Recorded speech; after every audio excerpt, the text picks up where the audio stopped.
How you doing? John Kapelos here. On the set of Forever Night. This might look easy, but it's not easy. I wouldn't try this at home. Acting. Let's be professional. Hammy for the camera. No. You. How unlike you. Never had before. I'd like to thank John Kapelos for giving us an instant interview. Just add water and get John Kapelos. Yeah.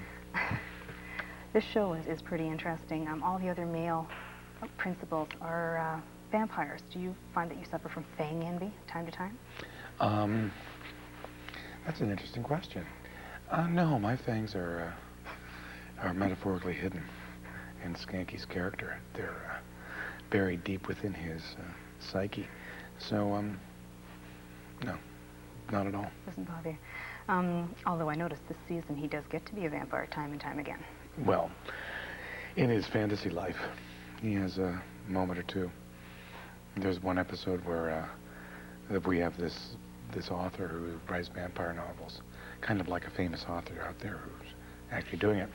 And she needs our protection. And I read her book and fantasize about it. It's a lot of fun. And do a wonderful job, too. As far as creativity goes, you're a pretty busy person. Besides the acting, you write, you produce, you're going to direct. Mm-hmm. Do you find that creativity takes a lot of time away from a personal life? Do you have a personal life at this point? No. I think that in actual fact there are a lot of things that sort of impinge upon it. I mean, our shooting schedule is certainly difficult because we were shooting until about 3, maybe a month and a half ago. Deep nights, which was like 5 p.m. till about 6, 7 in the morning. So it was impossible to, get to the bank and take a shower. The writing has certainly taken a lot from me because I just didn't want to write an episode.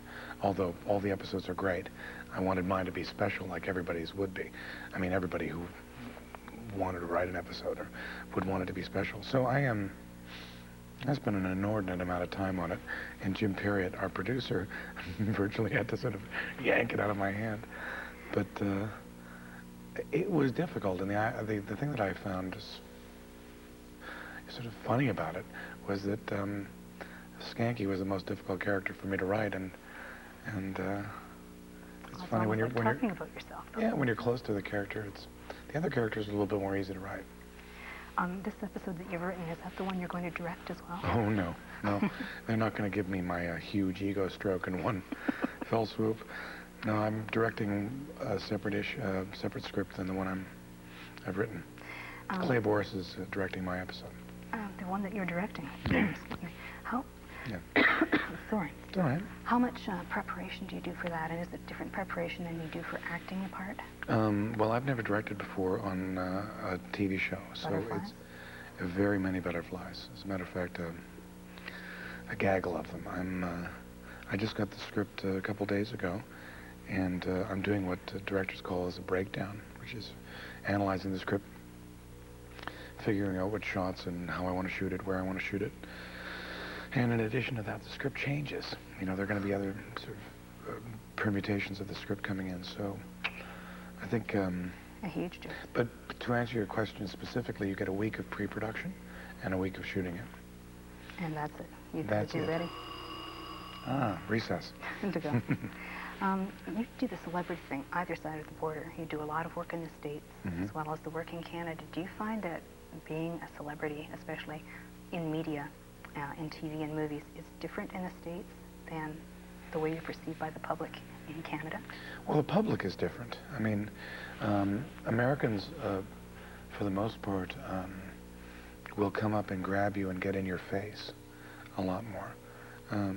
I was in a club the other night here in Toronto, and I'm used to people pretty much staying away from here in Toronto. But then again, our show isn't aired that much in Canada. Right. I understand where you are, or where this is going to be shown. A lot of people get it through satellite Precisely. and things like that, and they probably get it off of American stations. Mm-hmm. So Americans see the show a lot more. Given that, Canadians are a lot more reticent. They never really come up and gawk or talk to me. But Americans, like the other night at this place, hey, you in this TV show? Can I have your picture? You know, boom, they put your arm around you, bang. And I was in, excuse me, I was in New York recently, and people just, New York is New York. Right. But people were just grabbing me left, right, and center. And it was actually kind of an odd mix of being flattered and being terrified. People grabbing. It hasn't hit that stage yet, though, where it's just out and out annoying. I've been, I worked in Chicago for a long time, and it was my fishbowl, and a lot of people recognize me when you're in a city like that, and working in theater and film. And there have been moments where it could be annoying if there are certain people that may be entirely annoying. But, it's also an actor's choice to choose what path to take. And I'm actually, I'm from the be nice to everybody school as long as I can. Because, people are consumers, people buy videos, they watch shows, they tell friends. And, I think people like to be treated with respect. If somebody doesn't treat me with respect, then at that moment, you just sort of have to cut and run. I think you've done a good job. I think the Forever Knight stars are held in great regard by their fans. Well, we like our fans. Super. They like you back. It shows. One thing that is starting to go around is that Forever Knight has a cult following, and the word itself. What does that mean? Yeah, the word itself. Well, people always think of cult following, and they think of the words fringe lunatics. You don't really deal with that with the people in your fan clubs, do you? No, I think the word cult following in actual fact is just the fact that it hasn't reached a critical mass. So there are people that follow the show. They are not large enough to be the Roman Catholic Church, but they're small enough to be a cult.